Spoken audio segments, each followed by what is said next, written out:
I got the underleaf scoop off, so I'm just using this as a throttle. Radiator's not completely full, but I just been cranking it for a while. I finally got gas up to the carbs. I got a backfire, so let's see if we can get her to actually start.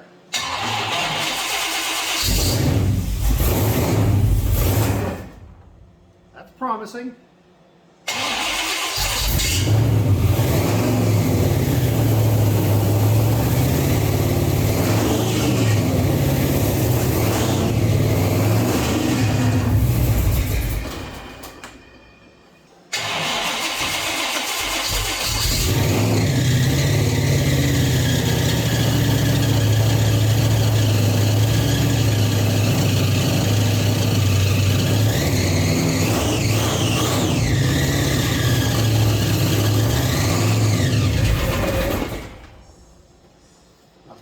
Loose it off.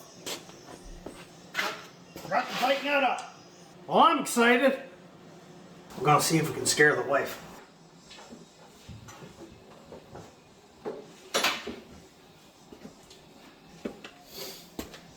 What do you say? Oh, it's not like you can hear it from the house. Did you hear it? I was trying to videotape something, that's why I didn't catch.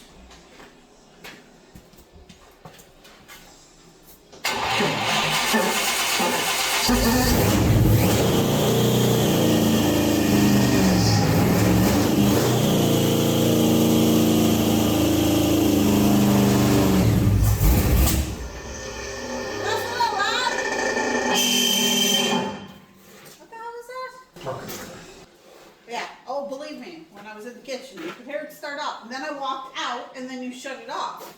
Oh. I come down, and then I'm like, is it running? It's off, so I went back in the house. But yes, the dog started barking. Is it loud enough? In the kitchen, you could hear it. It's almost like the guy across the street set off a bomb or something. What do you think of that? Did you get that on recorded? Boy, I got all your swearing too. You're not recording that. Right now I am. Oh, we're just crossing some things off the list here. Just putting in some water because, well, I only ran it for a few seconds to, you know, see if it would actually run, which I knew it would. But, you know, cold, rainy day today. We're just above zero and raining. Kind of miserable outside, but we're in the shop again. Ran it for a few seconds. You know, it took a little bit, a few backfires here and there while I set the initial timing on the distributor. The carbs are a little, I'm questioning whether or not they're in decent shape or not. I seem to be getting backfires out of the back one. Only when the engine goes to a low idle, just as it's shutting off. The front one hasn't done that yet, so I'm kind of, initially I thought maybe I had a spark plug wire backwards, but they're right. Nothing wrong there. Timing was okay-ish. I haven't got it idling long enough yet to set the timing, but it's just kind of ballpark right now. Fuel air mixture screws, not that I think that was the problem, but they were backed out quite a ways. They should only be 2-3 turns normally. So I pulled them all out, put in some carb clean, cleaned them up a bit, put them back in, backed them all out to 2 turns, 2 full turns. That's where we're going to start with. I'm going to try to get this thing to idle a bit here today. I got my good timing gun out of the other shop so we can actually set it if we can get it to idle. It's cold. It is cold. Just above zero, and I don't have the choke set up, so I got to get this engine up to operating temperature so that I can do any adjustments, because you can't set this stuff when it's cold and revving high. It's not safe. So again, that's why I put the coolant in there. Gonna get it running and try to get this thing to idle, even if I got to turn in the idle screws a bit just to get it to idle and warm up. And we're going to keep an eye on some gauges and make sure everything's working all right. So far we had one leak. This fitting on the carburetor, the front carb, was leaking a bit. And as soon as I put a wrench on them, they were obviously quite loose. I didn't make that piece. I probably should have checked it, but all my AN lines, I didn't see any leaks anywhere on that, so hey, who knows. We're also going to get this thing up and get that torque converter tightened bolted on, because I'm sick of listening to it squeak.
Promising. That's the longest it's idled yet. We're going to go to 10 degrees on the timing gun and see if it'll show up close to 0. It's kind of hard with the blower surge because it jumps a wee bit here, but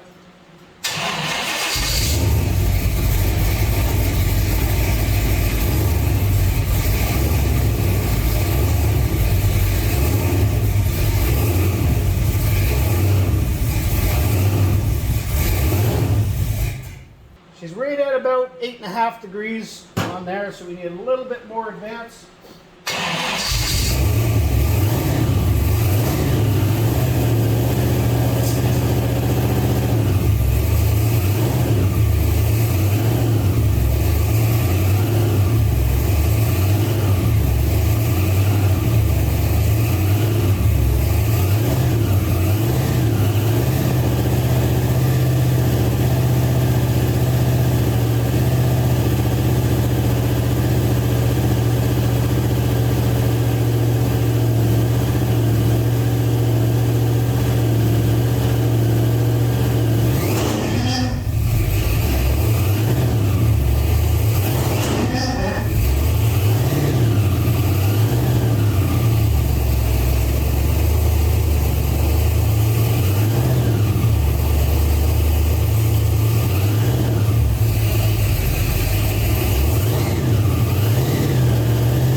I'm getting out of here before I die. Okay, so that loud squeak you heard when the engine died there, that was just this, the torque converter. They're not bolted up yet. I'm doing that right now. But they do touch a little bit, and it's pretty easy to spin. So that motor's doing its thing. It's kind of just ticking the torque converter a bit and causing it to rotate. And when you shut it off, it just kind of interacts a bit and causes a squeak. Nothing to worry about. Don't get alarmed. We got her handled. I actually had this bolted up once, but because I didn't have the transmission lines and all that, I didn't put fluid in, and I just figured it would be better to not have it touching, but it touches anyway, so I only got it aired out in here. Whew, nasty, all that engine pre-lube.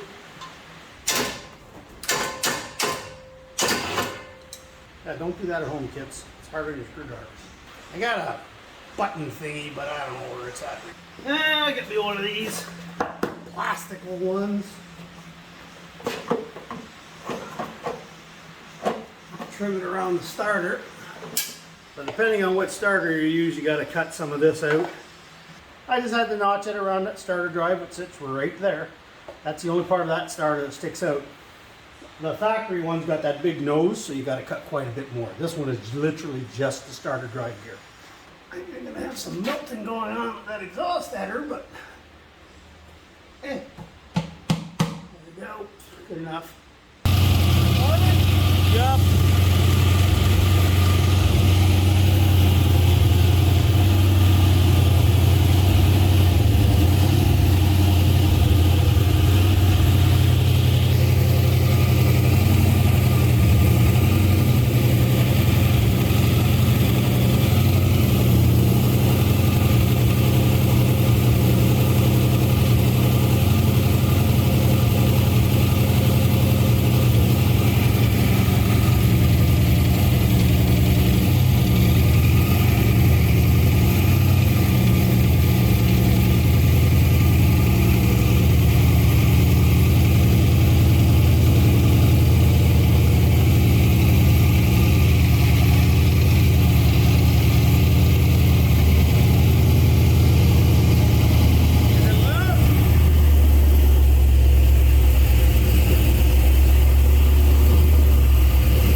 It just popped open. The side just came out. Calm. Oh, we got that on camera, boys. Oh. Calm down. It's just the rat hose popped off. That's all. It's nothing. We were getting a good break in. This is why we do this. That scared the. You popped. You looked like I saw it, and you were like still looking that way. It's fine. It's just water, man. It's just water. I thought the rat hose was tight, but apparently not. The next morning.